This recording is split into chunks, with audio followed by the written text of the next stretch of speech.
Hello दोस्तों, नमस्कार। आप सभी का स्वागत है हमारे लकी एजुकेशनल यूट्यूब चैनल पर। देखिए, मैं राजू शर्मा आप सभी के लिए क्लास 10th की साइंस आज से मैं पढ़ाने वाला हूँ। 10th साइंस, राजस्थान बोर्ड के 10th साइंस के हम सिलेबस की बात करें तो उस सिलेबस में 1 to 20 यानी टोटल 20 चैप्टर्स हैं। उन 20 चैप्टर में से 1 to 4 ये चैप्टर्स हैं बायोलॉजी के, मतलब जीव विज्ञान। उसके बाद 5 to 8 चैप्टर हैं, ये केमिस्ट्री के हैं, रसायन विज्ञान।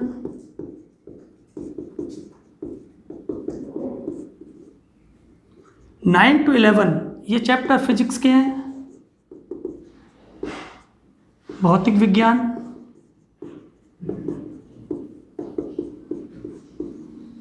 एवं 11 to 19 ये जनरल साइंस के, सामान्य विज्ञान से रिलेटेड चैप्टर्स हैं। और 20 जो है वो है रोड सेफ्टी, सड़क सुरक्षा।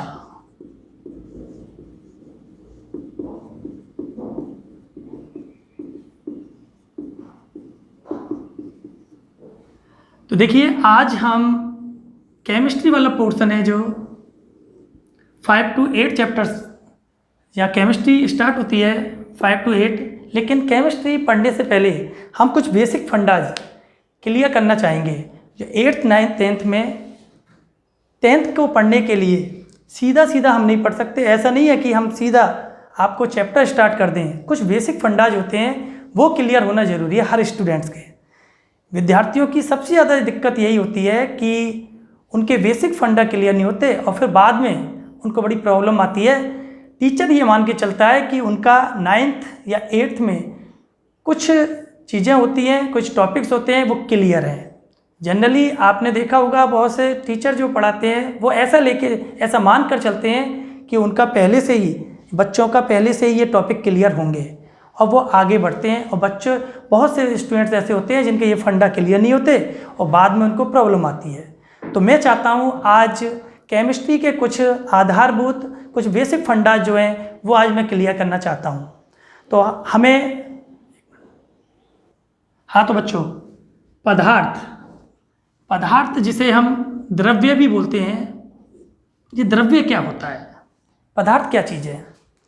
कोई भी कण या पिंड जिसका कोई ना कोई द्रव्यमान हो, कुछ ना कुछ द्रव्यमान हो, जो आयतन रखता हो अर्थात जगह घेरता हो, और जिसे एक या एक से अधिक ज्ञानेंद्रियों द्वारा जिसे महसूस किया जा सके, उस सभी कण या पिंड को क्या कहेंगे हम? पदार्थ।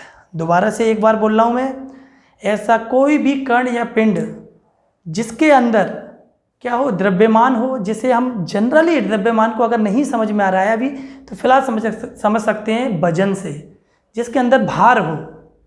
दूसरा, जो जगह घेरता हो। तीसरा, जिसे हम अपनी ज्ञानेंद्रियां, आँख, कान, नाक, जीभ, त्वचा, इसके द्वारा महसूस कर सकते हैं। वो सभी चीज़ें क्या होती हैं? पदार्थ होती हैं। जैसे कि मैं बात करूं, मेरे हाथ में मार्कर के अंदर वजन है? बिल्कुल है। क्या ये जगह घेर रहा है? हाँ, बिल्कुल जगह घेर रहा है। कहीं भी रखेंगे वहाँ जगह बिल्कुल घेरेगा, आयतन रखता है। अच्छा, तीसरा, क्या हम इसे ज्ञानेंद्रियों द्वारा महसूस कर सकते हैं? बिल्कुल, आँखों से देख सकते हैं, हाथ से, त्वचा से टच कर सकते हैं इसे। तो ये क्या हुआ? एक पदार्थ हुआ। और आपको मालूम होना चाहिए, जब पदार्थ आपस में जुड़ते जाते हैं तो पदार्थों से मिलने के बाद, पदार्थों के आपस में मिलने के फलस्वरूप वस्तु का निर्माण होता है, जिसे विज्ञान में हम बिंब भी कहते हैं। तो मालूम होना चाहिए, पदार्थ और बिंब में क्या है? पदार्थ से मिलके बिंब बनेगा, यानी वस्तु पदार्थ से मिलके बनेगी। तो पदार्थ, अब ये सभी को मालूम हो जाना चाहिए। एक और चीज़, यदि मैं बात करूं, माँ अपने बेटे से प्यार करती है, स्नेह रखती है, तो हम बात करें क्या स्नेह को हम छू सकते हैं? नहीं छू सकते। क्या दिखता है इसने? नहीं दिखता। क्या उसके अंदर वजन है? बिल्कुल नहीं है। क्या वो जगह घेर रहा है? बिल्कुल नहीं घेर रहा। तो इसका मतलब हम कह सकते हैं स्नेह, प्यार, घृणा, क्रोध, ये सभी चीज़ें हैं, ये पदार्थ नहीं है। ठीक है, तो मैं उम्मीद करता हूँ ये पदार्थ की डेफिनेशन, पदार्थ के बारे में थोड़ा बहुत इसकी डेफिनेशन के बारे में आपको पता लग गया होगा। अब हम पदार्थ के वर्गीकरण के बारे में बात करते हैं। पदार्थ का यदि वर्गीकरण की बात करें तो पदार्थ का वर्गीकरण दो तरह से किया जा सकता है। पहला वर्गीकरण है भौतिक वर्गीकरण,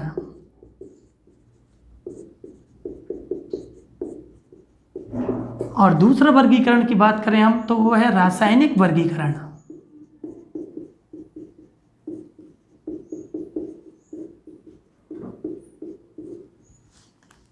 भौतिक वर्गीकरण के आधार पर पदार्थ के तीन रूप होते हैं, पदार्थ के तीन प्रकार होते हैं, सीधा सीधा ठोस, द्रव एवं गैस। ठोस, द्रव एवं गैस। हालांकि पदार्थ की अवस्थाओं की बात करें तो टोटल 5 अवस्थाएं होती, 5 अवस्थाएं होती हैं, ठोस, द्रव, गैस। ये जनरली सामान्य रूप से हमें देखने को मिलती हैं, ठोस, द्रव, गैस। लेकिन इसके अलावा भी प्लाज्मा एवं बोस आइंस्टीन कंडेंसेट, इस तरह से 5 अवस्थाएं होती हैं पदार्थ की। लेकिन जनरली हम देखते हैं अपने आसपास वो हमें 3 अवस्थाएं देखने को मिलती हैं। ये भौतिक वर्गीकरण है, ठोस, द्रव एवं गैस। रासायनिक वर्गीकरण की यदि हम बात करें तो पदार्थ को 2 भागों में बांटा गया है, शुद्ध पदार्थ या शुद्ध द्रव्य, द्रव्य मतलब पदार्थ, और दूसरा होता है अशुद्ध, अशुद्ध द्रव्य, द्रव्य। शुद्ध द्रव्य को भी 2 भागों में बांटा गया है, एक होता है तत्व और दूसरा होता है यौगिक। अशुद्ध पदार्थ में केवल और केवल मिश्रण को शामिल किया गया है। मिश्रण, मिश्रण भी 2 तरह के होते हैं, समांगी मिश्रण एवं विषमांगी मिश्रण। Homogeneous and heterogeneous.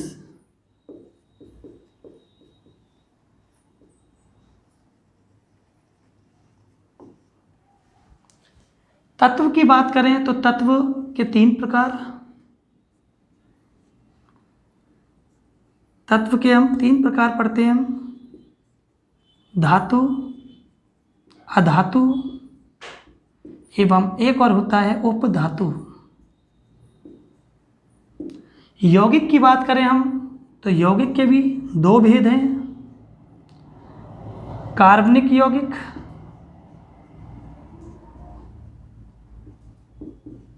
और दूसरा हो जाता है अकार्बनिक यौगिक।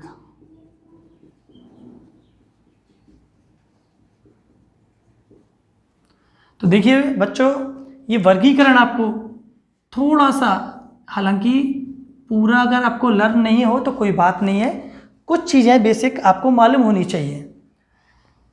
पदार्थ का वर्गीकरण हमने 2 प्रकार से किया, भौतिक वर्गीकरण और दूसरा रासायनिक वर्गीकरण। भौतिक वर्गीकरण के आधार पर पदार्थ की 3 अवस्थाएं, ठोस, द्रव एवं गैस। ये सभी जानते हैं ठोस, द्रव, गैस ये क्या है। अभी हमारे कोर्स में 10th के कोर्स में फ़िलहाल इनके बारे में कोई बात इतना ज़्यादा हमें डिटेल में जाने की ज़रूरत नहीं है, क्योंकि ये 9th के टॉपिक हैं और इनसे रिलेटेड ऐसा कोई टॉपिक नहीं है। फिर भी आपको मालूम होना चाहिए, ठोस वे पदार्थ होते हैं जिनका आकार और आयतन क्या होता है, निश्चित होता है।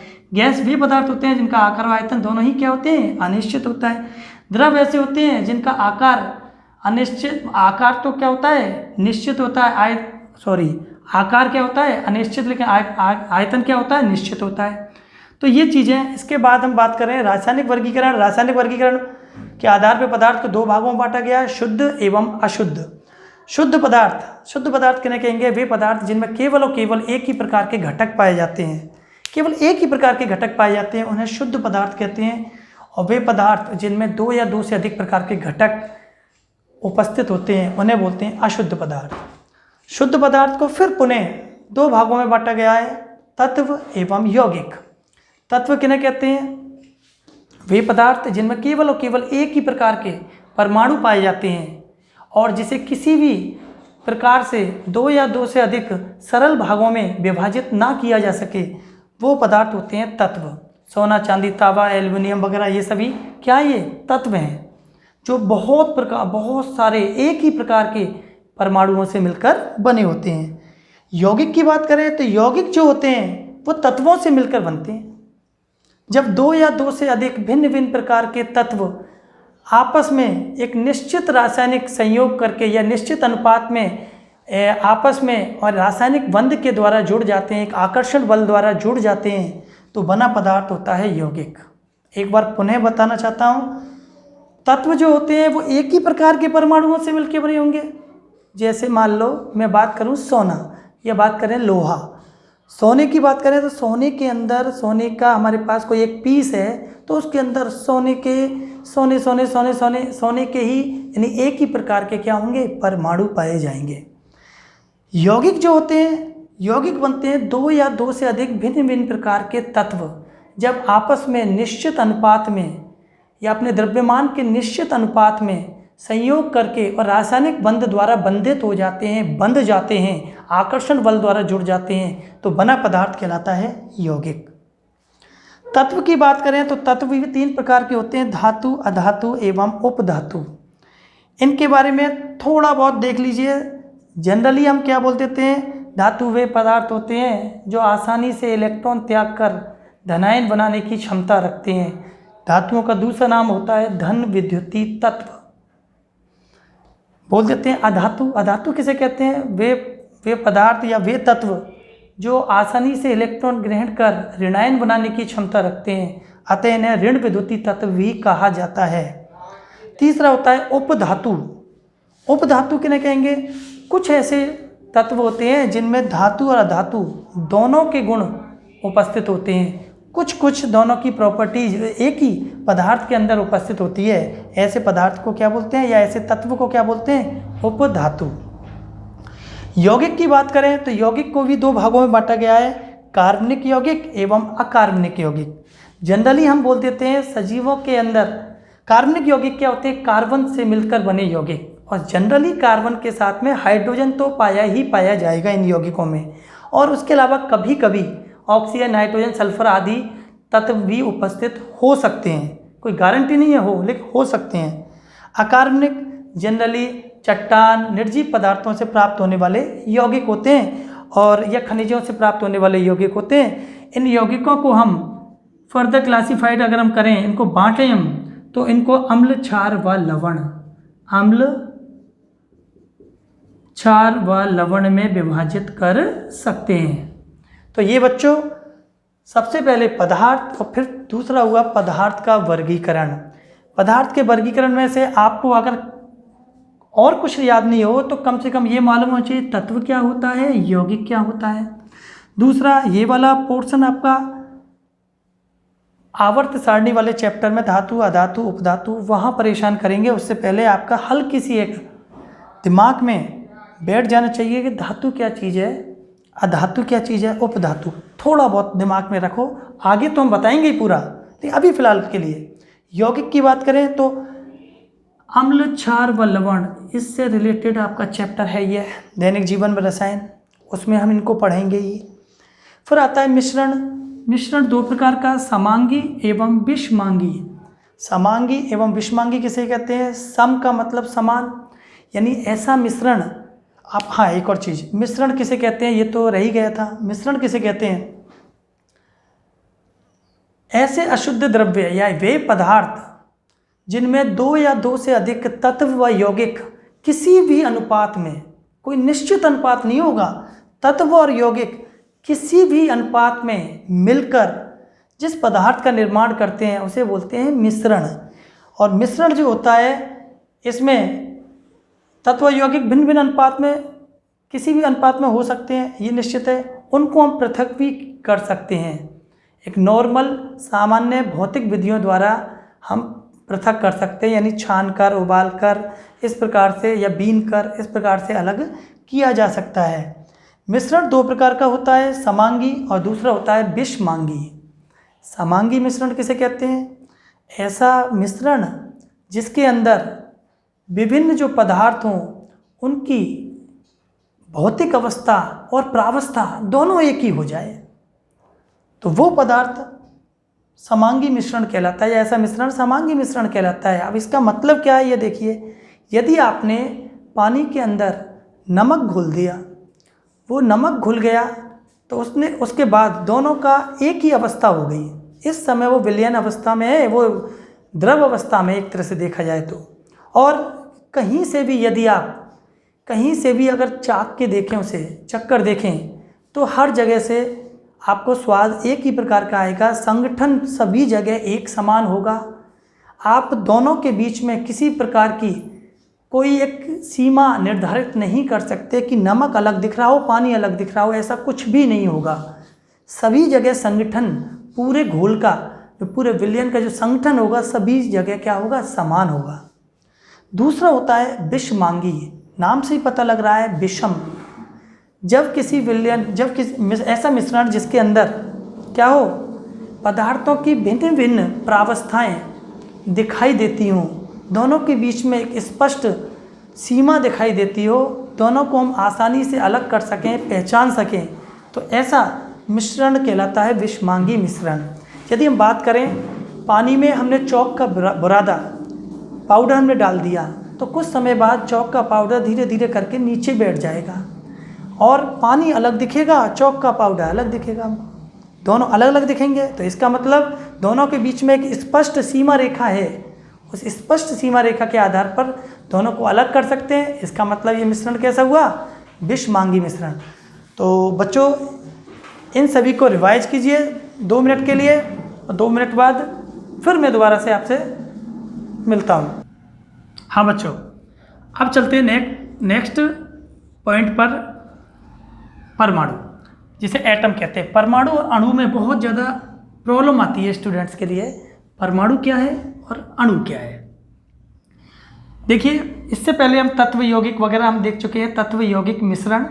तत्व को याद करना भी मैं आपको सिखाऊंगा, 1 से लेकर 30 तक के तत्वों को हम किस तरह से याद करते हैं। लेकिन उससे पहले हम थोड़ा परमाणु और अणु के बारे में देख लेते हैं। हमने इससे पहले तत्व पढ़ा था, अब हम बात करते हैं परमाणु। तो परमाणु क्या होता है? तत्व का सूक्ष्मतम अंश, तत्व का सूक्ष्मतम अंश होता है, तत्व का सबसे छोटा अंश होता है, और ऐसा अंश होता है जो रासायनिक अभिक्रियाओं में भाग लेता है।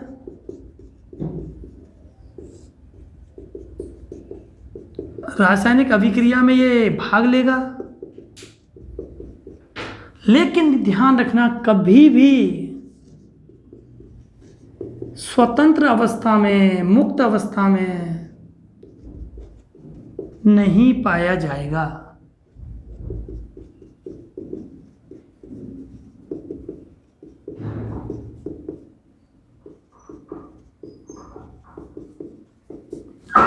देखिए, किसी भी तत्व का सबसे सूक्ष्मतम अंश यानी सबसे छोटा अंश, ऐसा अंश जो रासायनिक अभिक्रियाओं में भाग ले और कभी भी स्वतंत्र अथवा मुक्त अवस्था में नहीं पाया जाए, क्या कहलाता है? परमाणु। सबसे पहले ध्यान रखना, अपने भारतीय दार्शनिक थे या ऋषि थे, भारतीय ऋषि थे या दार्शनिक भी बोलते हैं उनको, दार्शनिक महर्षि कणाद। पूरे दुनिया में सबसे पहले महर्षि कणाद ने परमाणु के बारे में जानकारी दी थी, लगभग 500 BC, यानी 500 ईसा पूर्व। सबसे पहले सर्वप्रथम परमाणु के बारे में जानकारी देने वाले भारतीय दार्शनिक जो थे, ऋषि थे, महर्षि कणाद थे। लेकिन चूंकि इन्होंने प्रैक्टिकली प्रूफ नहीं किया था इस बात को, तो लेकिन इसीलिए उनका इतना ज़्यादा नाम नहीं हो पाया। महर्षि कणाद को हम जानते हैं, लेकिन सबसे ज़्यादा जो नाम हुआ परमाणु के बारे में, परमाणु के खोजकर्ता के रूप में, वो थे जॉन डाल्टन। ये जॉन डाल्टन परमाणुवाद के जनक, परमाणु सिद्धांत देने वाले वैज्ञानिक जॉन डाल्टन। महर्षि कणाद ने 500 ईसा पूर्व भी बता दिया था ये कि किसी भी पदार्थ को किसी भी पदार्थ को यदि हम विभाजित करते जाएं, तोड़ते जाएं, तो एक अवस्था ऐसी आएगी कि उसके बाद फिर उस सबसे छोटा जो अंश बचेगा उसको और अधिक छोटे सूक्ष्म भागों में विभाजित नहीं किया जा सकता। उस सबसे छोटे कण को उन्होंने महर्षि कणाद ने नाम दिया था परमाणु।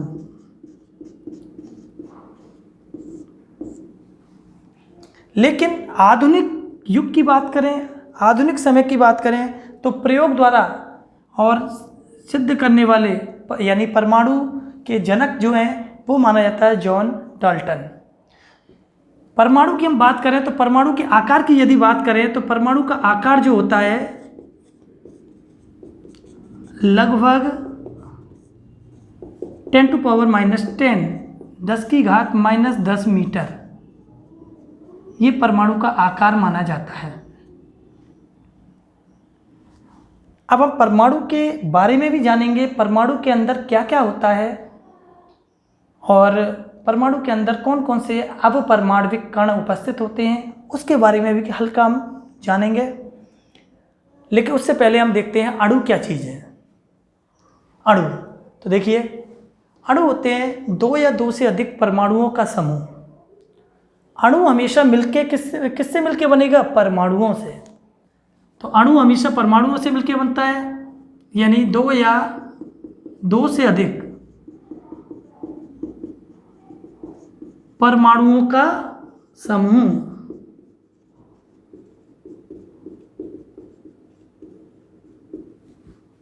ऐसा समूह, परमाणुओं का ऐसा समूह जो रासायनिक अभिक्रिया में कभी भाग ना ले लेकिन मुक्त अवस्था में पाया जाए।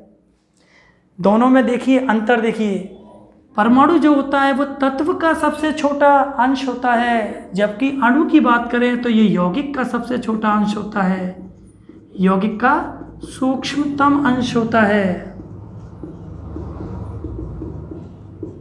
दूसरा, यदि हम बात करें परमाणु, परमाणु हमेशा रासायनिक अभिक्रिया में भाग लेते हैं लेकिन अणु कभी भी रासायनिक, शॉर्ट में लिख रहा हूं मैं, रासायनिक अभिक्रिया में भाग नहीं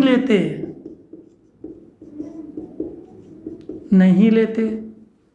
तीसरा, परमाणु जो होते हैं हमें कभी भी मुक्त अवस्था में यानी स्वतंत्र अवस्था में नहीं पाए जाते। यदि परमाणु स्वतंत्र अवस्था में पाए जाए तो इसका अर्थ माना जाता है पूरी सृष्टि का विनाश। वो किस तरह होगा?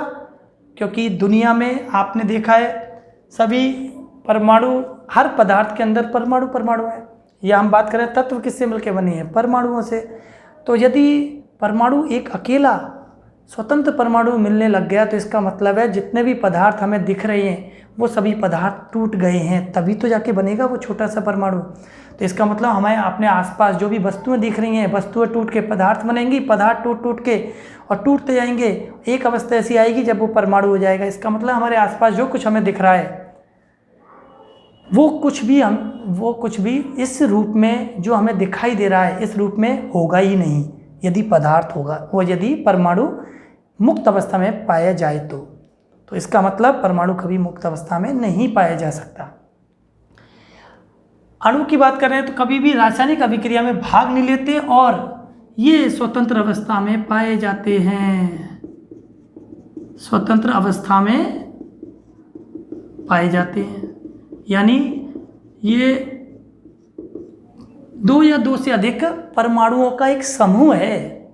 तो समूह है तो इसका मतलब वो हमें दिखाई देगा या दिखाई भी दे सकता है, क्योंकि जो दो या दो से अधिक परमाणुओं से हम मिलके बनाए तो परमाणुओं से मिलके बनाए तो एक बड़ी चीज़ होगी, बड़ी चीज़ है तो वो तो हमें दिखाई देगी या वह आराम से पाई जाएगी हमारे आसपास। तो अणु, अब अणु की बात करें तो अणु भी दो प्रकार के होते हैं। एक तो होते हैं तत्वों के अणु और एक होते हैं यौगिक के अणु। तत्व के अणु और यौगिक के अणु।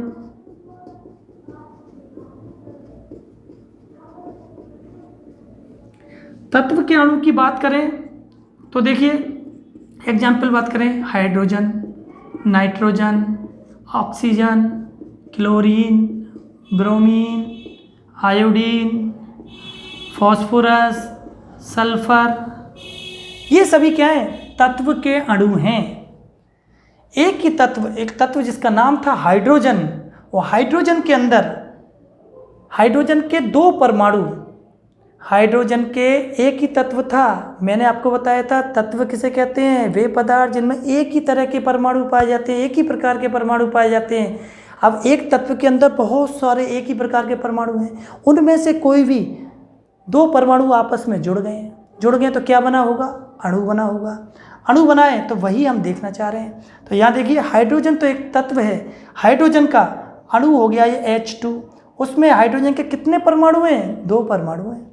नाइट्रोजन के अंदर कितने परमाणु हैं, 2 हैं, ऑक्सीजन में 2 हैं, क्लोरीन में 2 हैं, ब्रोमीन में 2 हैं, आयोडीन में 2 हैं। फॉस्फोरस के अंदर कितने परमाणु हैं, 4। सल्फर के अंदर कितने हैं, 8। तो ये तत्वों के अणु हैं। अब हम यौगिकों के अणु की बात करें तो इसका मतलब यौगिक किससे मिलकर बनता है, 2 या 2 से अधिक तत्वों के निश्चित अनुपात में मिलने से रासायनिक संयोग द्वारा बना पदार्थ, ये बताया था। यौगिक के अणु की बात करें H2O, तो देखिए इसमें डिफरेंट अलग अलग तरह के क्या है, तत्वों के परमाणु उपस्थित हैं। दूसरा बात करो NH3, CO2 और कितना भी कर लो, NH4Cl, CaO। इनके नाम बता देता हूँ मैं आपको। इसको वाटर बोलते हैं यानी H2O जल हो गया, NH3 इसे अमोनिया बोलते हैं, CO2 carbon dioxide, NH4Cl ammonium chloride, CaO calcium oxide. तो इस तरह से परमाणु और अणु के बीच में एक बिल्कुल स्पष्ट अंतर हमें दिखाई देता है और आपको समझ में आ जाना चाहिए। जहाँ तक मैं सोचता हूँ आपके दिमाग में ये बैठ गया होगा। अब हम बात करते हैं परमाणु की संरचना की यदि बात करें, हम छोटा सा एक देखते हैं। तो परमाणु की संरचना की बात करें तो परमाणु का आकार तो देखो 10⁻−10 मीटर। 10⁻−10 मीटर का मतलब क्या है, पहले ये समझिए। 1/1 2 3 4 5 6 7 8 9 10 कभी भी माइनस घात आ जाए तो क्या करना है, उस समय हमें एक ऊपर लगा देना है 1/, और जितनी माइनस की जो घात है उसको नीचे प्लस की घात बना देना है। यानी 10 की घात कितनी हो गई, 10। इसको ऐसे लिखते हैं 1/10⁻10। जब 10 की घात 10 है नीचे तो ऊपर जाएगी तो क्या हो जाएगी, माइनस। तो इसका मतलब 1 मीटर का, आप देखो, इकाई, दहाई, सैकड़ा, हजार, 10,000, लाख, 10 लाख, करोड़, 10 करोड़, अरब, 10 अरब, यानी 1 मीटर का 10 अरबवां भाग, इतना छोटा होता है परमाणु।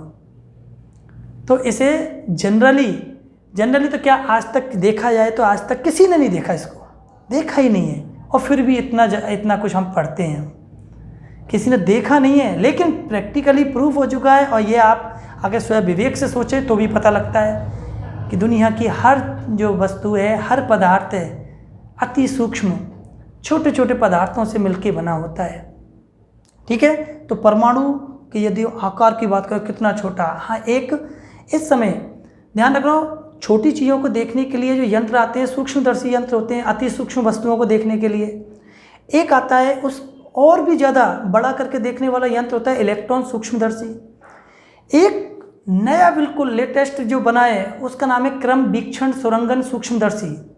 वो किसी भी सूक्ष्मतम वस्तु को, किसी भी सूक्ष्मतम पार्टिकल को, छोटे कण को लगभग 1 लाख गुना या उससे भी ज़्यादा गुना बड़ा करके बताता है, वो बड़ा करके दिखाता है।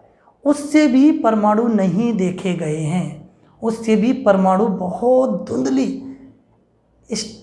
धुंधली अवस्था में दिखाई दिए हैं।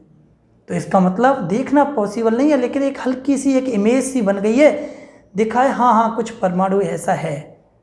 अब कोई लेटेस्ट कोई और टेक्नोलॉजी आए जिससे पता लगे कि क्या और भी कोई अपग्रेड वर्जन आ सकता है जो उसको देख सके, लेकिन पूरी केमिस्ट्री हमारी उन छोटे छोटे पार्टिकल्स पर ही बेस्ड है जो आराम से रिएक्शन करते हैं। परमाणु क्या करते हैं, रासायनिक अभिक्रिया करके आपस में अपनी अदला बदली करते हैं, व्यवस्था को चेंज कर देते हैं और पुनर्व्यवस्थित हो जाते हैं। तो ध्यान रखना, परमाणु और अणु। अब इसके बाद हम जनरल बात करें, परमाणु के आकार हमने देख लिया। परमाणु के अंदर एक रफली हम चीज़ देखें कि परमाणु के अंदर क्या क्या चीज़ है। परमाणु की बात करें तो परमाणु के केंद्रीय भाग को क्या कहते हैं, नाभिक। ये सभी चीज़ें ध्यान रखना, ये जो मैं आज पढ़ा रहा हूँ ये सभी चीज़ें आपके काम आने वाली हैं। परमाणु का केंद्रीय भाग होगा नाभिक। नाभिक के अंदर कुछ कण पाए जाएंगे। 2 प्रकार के कण होते हैं, ये आपको मालूम है, लेकिन फिर भी आप देखिए कौन कौन से कण हैं। पहले हम बात करें प्रोटॉन और दूसरे हम बात करें न्यूट्रॉन।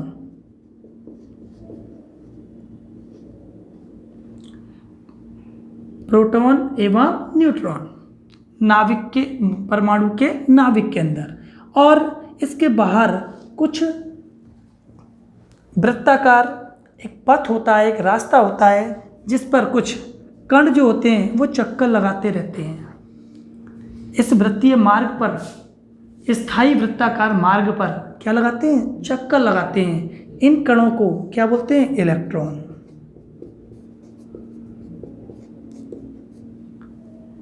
प्रोटॉन जो होता है वो धनावेशित कण होता है। न्यूट्रॉन जो होता है उस पर कोई भी आवेश नहीं होता। बहुत से बच्चे कंफ्यूज हो जाते हैं कि प्रोटॉन पर पॉजिटिव है तो न्यूट्रॉन पर नेगेटिव होगा, लेकिन ऐसा नहीं है।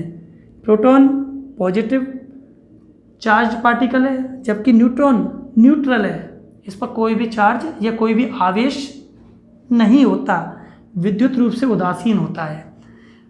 चारों तरफ चक्कर लगाने वाले, स्थायी वृत्ताकार मार्ग पर चक्कर लगाने वाले जो कण होते हैं वो होते हैं इलेक्ट्रॉन, और इलेक्ट्रॉन पर चार्ज होता है माइनस। आपको मालूम है नाभिक के अंदर जो प्रोटॉन होते हैं means positively charge particle, plus वाले जितने कण होते हैं नाभिक के अंदर उतने ही चारों तरफ चक्कर लगाने वाले कण होते हैं। जितने पॉजिटिव उतने नेगेटिव, जितने प्लस वाले कण उतने माइनस वाले कण। इसका मतलब पूरा की पूरा परमाणु जो है वो विद्युत उदासीन होता है, उस पर कोई भी चार्ज नहीं होता। 5 अगर 5 प्रोटॉन हुए तो 5 ही इलेक्ट्रॉन होंगे, तो इसका मतलब चार्ज क्या हो जाएगा, निरस्त हो जाएगा, उदासीन हो जाएगा, तो कोई भी चार्ज नहीं आएगा। ये चीज़। दूसरी हम बात करें, नाभिक के अंदर जितने प्रोटॉन उपस्थित हैं उन प्रोटॉनों की संख्या को ही हम बोलते हैं परमाणु क्रमांक। परमाणु क्रमांक, इसका दूसरा नाम और होता है परमाणु संख्या भी कहते हैं इसे, परमाणु संख्या। इसे Z से प्रदर्शित करते हैं। नाभिक के अंदर सपोज दैट अगर मैं बात करूं 6 प्रोटॉन हैं तो हम बोल सकें ये जो परमाणु है इसका परमाणु क्रमांक कितना है, 6। जितने प्रोटॉन होंगे, आगे जो P के आगे जो नंबर लिख रहा है वही उसका परमाणु क्रमांक होगा। ठीक है, इस परमाणु का परमाणु क्रमांक कितना है, 6। ठीक है, अब हम बात करते हैं नाभिक के अंदर तो दूसरे कण भी होते हैं, नाभिक के अंदर न्यूट्रॉन भी होते हैं। अब मान लिया, यदि हमने मान लिया कि नाभिक के अंदर ही 6 ही न्यूट्रॉन हैं, तो प्रोटॉन और न्यूट्रॉन दोनों की संख्या का ये योग होता है, उसे बोलते हैं परमाणु द्रव्यमान, या इसी को बोल देते हैं द्रव्यमान संख्या। द्रव्यमान संख्या। एक बार दोबारा से बोलना चाहूँगा, परमाणु क्रमांक क्या है, ये बार बार परेशान करेंगे आपको, तो ध्यान दीजिए।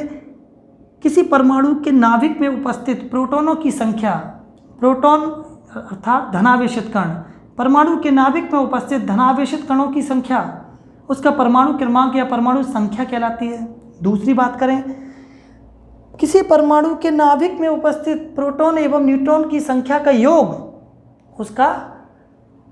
उसकी द्रव्यमान संख्या या परमाणु द्रव्यमान कहलाता है। ये आपको आगे, ये सभी बेसिक्स हैं, ये आगे आपको काम करेंगी। अब हम बात करते हैं, हमने इससे पहले तत्व पढ़ा था, लेकिन अगर आपको 10th पढ़नी है, कोई भी स्टूडेंट जो 8th 9th प्रॉपर तरीके से नहीं पढ़ पाया, तो बहुत से स्टूडेंट्स ऐसे होते हैं जिनके तत्वों पर कमांड नहीं होती। तो तत्वों पर जब तक कमांड नहीं होगी, 1 से लेके 30 तक के तत्व, तो 30 तक के परमाणु क्रमांक वाले तत्व तो हर स्टूडेंट को मुँह ज़बानी बिल्कुल रटे होने चाहिए, याद होने चाहिए।